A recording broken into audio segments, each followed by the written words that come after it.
voulais simplement préciser que nous n'étions pas en meeting. Nous étions plutôt en assemblée générale. Parce que comme je le dis souvent, si c'était un meeting, nous l'aurions tenu au stade régional de Kola ou dans un terrain beaucoup plus vaste. Ici, il était question d'une assemblée générale qui devrait consacrer notre unité. Parce que Mamboy Dia et moi sommes vus à Dakar il y a 1 ou 2 mois de cela. Lors de cet entretien, nous sommes convenus d'aller désormais ensemble. Maintenant, il était important devant nos militants, devant les populations et devant vous, chargés de relayer en tout cas l'information au niveau de l'opinion, d'aller vers véritablement un acte fort qui devait sceller cette union et définitivement. C'est ce que nous avons fait aujourd'hui. Je suis particulièrement fier en tout cas de nos militants qui sont fortement mobilisés. Et c'est hier seulement que nous avons décidé d'aller vers l'Assemblée générale. Parce qu'on tergiversait autour de la date, mais hier nous sommes convenus de l'organiser ici à l'hôtel Obé de Kola. Je voulais féliciter les femmes pour leur mobilisation, remercier les jeunes et l'ensemble des acteurs qui sont venus nous répondre dans le cadre de cet élan. Il faut aussi préciser qu'il y a énormément de nouveaux acteurs qui n'ont jamais fait la politique, qui n'étaient ni pour Mamboy, ni pour Fabou Ligay, encore moins pour un autre leader. Ils étaient chez eux, tranquillement assis ou vaqués à leurs besoins.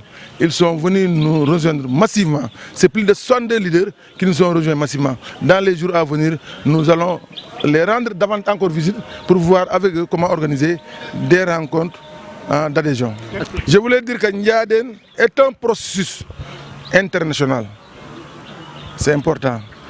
Nous sommes ensemble, mais nous entendons nous organiser à Sédhiou, à Marsassoum, à Goudomp, à Ziguinchor, à Oussouye, à Bignona, mais aussi dans l'ensemble du pays, pour que partout nous puissions installer des cellules d'action fortes pour Macky Sall.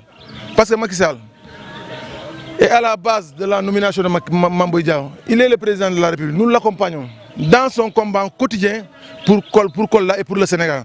Nous attendons de Macky Sall aussi un accompagnement beaucoup plus sérieux, beaucoup plus fort, comme je l'avais invité lors de son meeting au stade régional de Kola. Le fleuve de Kola a besoin d'être dragué. Mais il y a beaucoup de questions, en tout cas, autour desquelles nous l'attendons. Nous entendons organiser Ndiaden sur tout le territoire national et dans la diaspora. Mais nous entendons nous organiser d'abord pour que Ndiaden soit une force, une famille politique qui pouvait transcender Fabou Ligay, Mamboy Diao, le temps et l'espace. Quelle que soit la situation, Ndiaden doit continuer. Ndiaden doit être une force.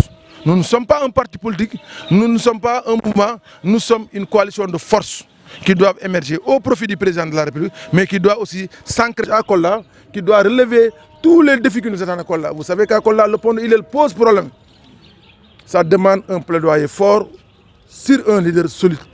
Nous pensons que le lycée technique, le centre polyvalent, énormément de chantiers qui ne sont pas achevés, ça devrait être le rôle des élus locaux, j'allais dire, mais s'ils ne le font pas, ou s'ils ne l'ont pas fait jusque-là, nous entendons sur toutes ces questions apporter des réponses assez précises. Donc considérez que Ndiaden est une alliance de forces locales et nationales. Il y a nos amis de Vélingara qui nous appelaient hier, on a des amis à Sédhiou, on a des amis à Bignona, à Ziguinchor.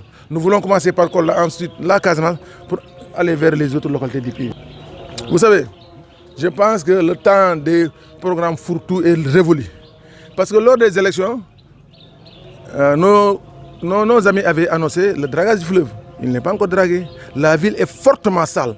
Les routes sont dégradées terriblement. Au-delà de l'action du président de la République, je considère que sur le territoire, la commune doit prendre la responsabilité d'agir davantage au profit des populations. Les écoles doivent faire l'objet, sur le plan de la carte scolaire d'augmentation, les hôpitaux doivent être fonctionnels. Il ne s'agit pas de construire un hôpital, ou il ne s'agit pas d'inaugurer un hôpital, mais il s'agit de rendre nos hôpitaux fonctionnels.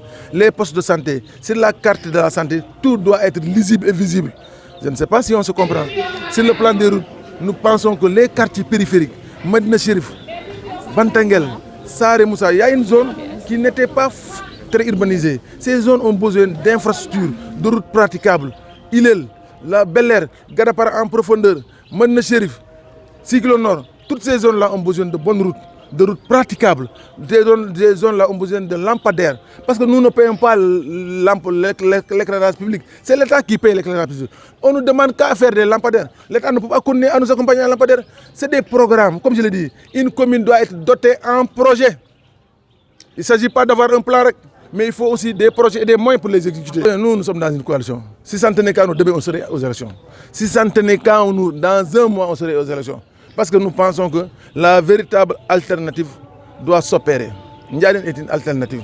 Nous ne venons pas pour régler les problèmes de Fabuleux. Nous ne venons pas pour construire des maisons. Nous ne venons pas pour avoir des voitures. Nous venons pour servir et que pour servir pour les populations. C'est ce qui nous intéresse. Il n'y a que le service à rendre aux populations pour lesquelles nous sommes redevables.